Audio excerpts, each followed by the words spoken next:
Hi there, this is Lorna Lee, the editor-in-chief of Entrepreneurs for a Change and Green Marketing TV.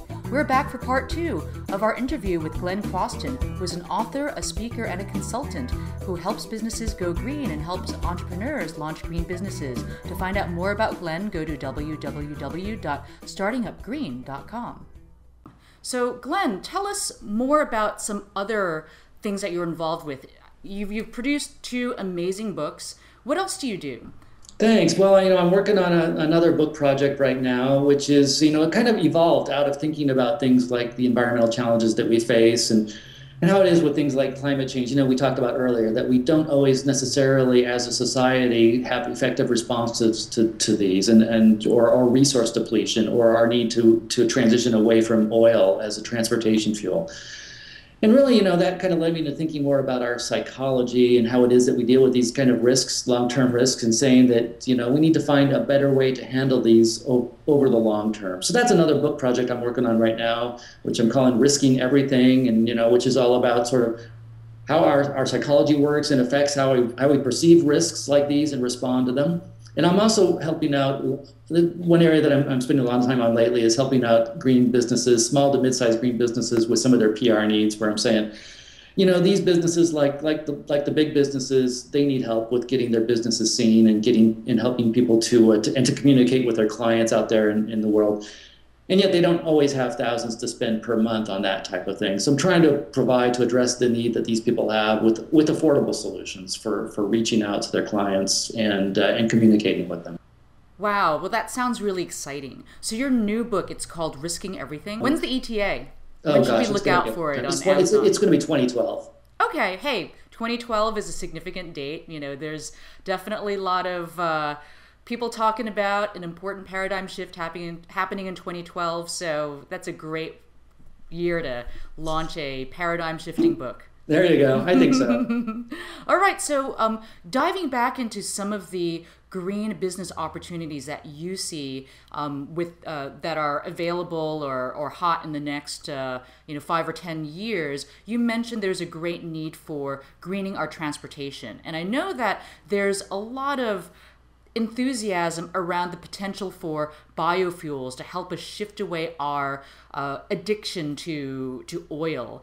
But at the same time, there's a lot of controversy around biofuels. Can you share with us more about your thoughts on the opportunities and how do we really get to a point where biofuels feel like a viable solution? I mean, I've heard of everything from biofuels having a high degree of cost in terms of energy to even create versus taking away resources from food consumption to even rainforest destruction and human rights abuses. So what are your thoughts, Glenn? Sure. I think that biofuels definitely have promise as part of our future transportation mix, but it doesn't mean, but they're not all created equal. Not every biofuel solution is necessarily going to have the same benefits as others might. So for example, and these are the kinds of issues we do need to consider when we're trying to encourage the use of biofuels. So in the U.S., for example, we've invested a lot of money in government subsidies in corn ethanol, and yet most people, science people who look at this, and economists, anybody who, from a policy perspective, they look at this and they say, this might be good politics, but it may not be good science because it does take a lot of energy to generate corn ethanol, and it doesn't really have any significant climate benefit. And it is probably diverting potential food resources away from food and into fuel and driving up fuel prices. So, corn ethanol probably isn't the best solution. And similarly, if you're using cane sugar for a biofuel, that you want to do it in an environmentally sensitive way. You want to do it in a way that doesn't deplete the rainforest or cause human rights abuses or anything like that. So, we have to be sensitive to these concerns. And it's not that every biofuel is necessarily a good biofuel, but there are opportunities still in the long run with people, for example, if you can generate biofuels using cellulosic ethanol from material which is waste or which doesn't compete with food production, like you're talking about switchgrass, for example, we're not really there today, but in the future, if we could work out the technology for that could be very promising in the future. Or using agricultural waste for cellulosic ethanol production. That's one. If you in worldwide, if you can produce ethanol from cane sugar, it's actually much more efficient than corn. So like what Brazil has done, they're doing and producing large quantities of ethanol from cane sugar in Brazil. And yes, they need to be careful about the rainforest and so on. But they've done a lot in Brazil to move into biofuels, and there's probably some lessons we can learn there. So how far are And we away from algae biofuels? algae, well, no, algae are really an interesting topic where algae are still have enormous promise. And there's no question that you can grow algae. A number of people have done that, and businesses are working on that. The only question is, what is it? I think the only question is really, what does it cost you to, and how scalable is it? People have grown algae for a long time for nutraceutical types of applications, in which you cultivate the algae in large outdoor ponds, you harvest them, and so on. But nutraceuticals are worth a lot of money, whereas for biofuels to grow algae, you need to have the costs way, way, way lower than they have been historically. Or you need the cost of oil to go much, much higher to really make it economically feasible. I think that's where the question is for algae. It's not whether you can grow algae. We know you can do it, but can you do it in a cost-effective way, which is really scalable to make any kind of meaningful difference? So, That there's people working on it. I'm optimistic that at some point that the cost will come down, the price of oil will go up, and at some point it'll make economic sense. And there's a number of different businesses working on making that a reality. Now, that is the big question, making it cost effective. Reading your book, 75 Businesses, it seems like a lot of the startup ideas actually require a lot of financing, a lot of startup capital to get off the ground, especially in the area of energy and transportation. It seems like in order to even get started, you also have to have some kind of engineering or R&D background. Can you tell us more about the opportunities that you've identified that have a lower threshold for entry for your average individual? Yeah, I mean, so there are definitely businesses that are, there are very, very resource intensive that require years of research and development and lots of money, and clearly that's not for everyone. But there are plenty of opportunities for everyone else. So I don't want people to think that that's the way the whole field works. In fact, one of the reasons I wrote the book was for people to get the message that there's something there for everyone, really, based on your background and where you're coming from. So, there's plenty of service-related businesses that people can start with little money, things like energy auditing, which don't necessarily take a ton of money to get involved with. People involved with direct sales types of organizations like Green Irene, that costs very little money to get started with. So, I think there are lots of things people can do, which are not necessarily huge million dollar sorts of businesses, but, still very good businesses. They can start with very little money and start in their own home and then, take it from there. Okay, so in your book, you have this little guide, kind of like in the restaurant guides, so to speak, to determine how much money is needed for each venture. You have single dollar sign, double dollar sign, up to, I can't remember, $3, $4 signs. So can you translate that into actual dollar figures? Is a single dollar sign opportunity $10,000 in startup capital, or is it five? And No, is the I mean, $2 sign, is that like 20, or is it double?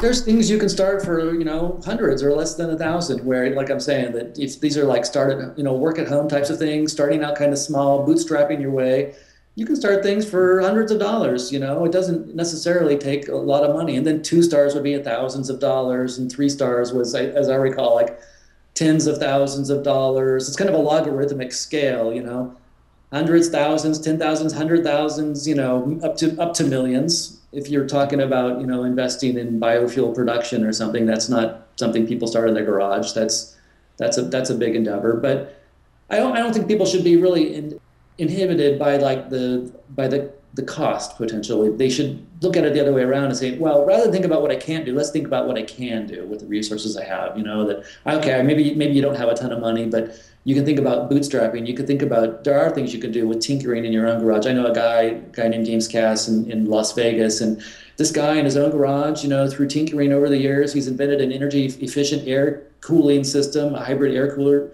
using indirect evaporative cooling, and he didn't have, I think, $100 million to invest in this, and so on. But just through time and perseverance and bootstrapping it, he's making it work. So I think we have to look at these as, not so much as insurmountable problems money-wise or in other areas, but, it's just as another factor you have to consider and find a way of dealing with it. I read this interesting thing about bootstrapping once where these guys look at that lack of money and almost look at it as an opportunity to say, sometimes when people have a ton of money to throw at a problem, they're not always the most efficient in how they use that money. But when that is very true. When you're bootstrapping and you really, you have to get creative. It forces people to be efficient. It things that they can't wait years and years and years before they ever bother producing a product or testing it out with customers. They have to get the product in customers' hands as quickly as possible, see what works, see what gets traction, see what doesn't, rapidly evolve forward, So I think that it can actually almost be like, and it may not feel like it, but, bootstrapping and having sort of being a little cost constrained helps you to get creative and efficient early on, which can really pay off later.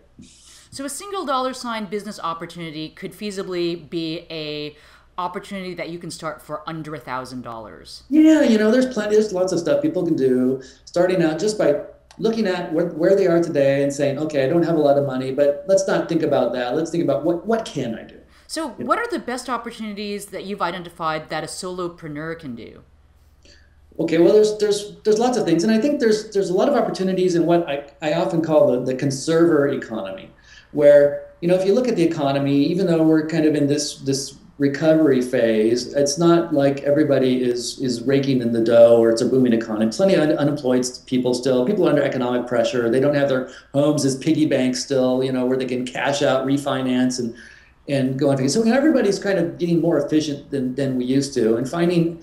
And one consequence of that is that people don't necessarily go out to the mall shopping for new stuff all the time. They're trying to find new ways, creative ways to get more out of what they already have.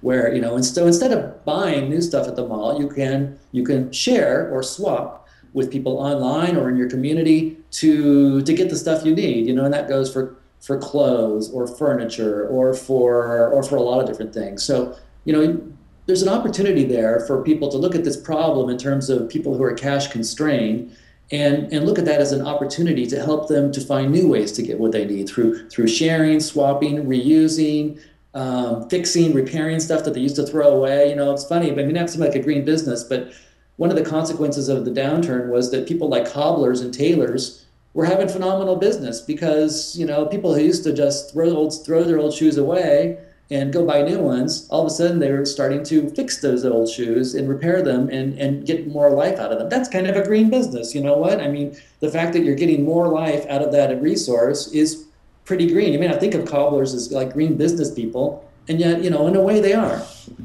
Yeah, it's kind of interesting. There's a Chinese saying that where there's crisis, there's also great opportunity. Yeah, absolutely. I mean, and it is a period of change that we're going through, and I think part of this change is that we're really out of necessity kind of being forced to rethink our consumerism and, which has become kind of a habit that, and rethinking the values behind that and moving more into a different way of meeting our needs. And, I've heard that young people today are not necessarily all that into going out and buying a pile of stuff, that they're actually pretty open to the idea of car sharing, for example, like they're not necessarily caught up in what car it is they have parked in the driveway, but they have a transportation need that they need to get filled, and doing that in a cost-effective way because they don't have a ton of money. Car sharing, makes sense for a lot of people like that, and it also happens to be both economically efficient and eco-efficient. Car sharing, bike sharing, tool sharing, swapping movies or discs. Clothes swapping events in your community. There's kind of a ton of opportunities there which people can take advantage of. Well, thank you so much for taking the time to speak with me today. We've come to the end of our segment. This is Lorna Lee, Editor-in-Chief of Green Marketing TV and Entrepreneurs for a Change, and we had an awesome time talking with Glenn Croston, who is an author, speaker, and consultant, author of 2 books, Starting Up Green and 75 Green Businesses. To find out more about Glenn and his amazing work, go to www.startingupgreen.com. Thank you. Thanks, Lorna. Are you an aspiring green entrepreneur? If so, you should check out Glenn Croston's book, Starting Green, an ecopreneur's toolkit for starting and growing a green business, from business plan to profits. If you're not sure what kind of green business you want to start, I would recommend checking out his other book, 75 Green Businesses You Can Start to Make Money and Make a Difference. Here, Glenn talks about the different kinds of green businesses you can start in our green economy today, and on top of that, he mentions the kinds of skills, knowledge, and startup capital that you'll need to get that kind of business started. So check them both out at www.startingupgreen.com.